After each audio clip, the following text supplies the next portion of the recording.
এ যেন এক সাহসী সিংহের গল্প। চারদিক থেকে হিংস্র নেকড়ের দল ঘিরে ফেলেছে তাকে। থাবা বসানোর প্রস্তুতি শেষ। সবাই ভেবেছিল সিংহটি নিশ্চুপ হয়ে পড়বে, কিন্তু হঠাৎ তার গর্জনে কেঁপে ওঠে অরণ্য।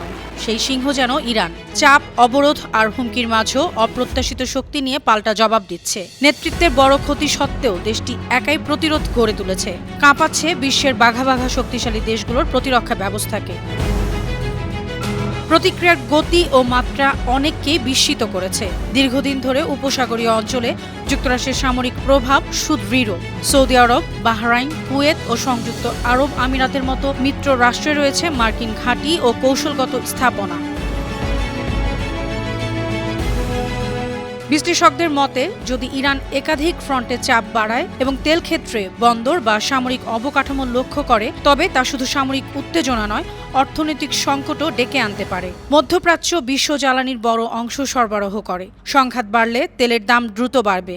এতে ইউরোপ, চীন, জাপান, দক্ষিণ কোরিয়া ও ভারতের মতো বড় আমদানিকারক দেশগুলো চাপে পড়বে। উৎপাদন খরচ বাড়বে, মূল্যস্ফীতি ত্বরান্বিত হবে, শেয়ার বাজারে অস্থিরতা দেখা দিতে পারে।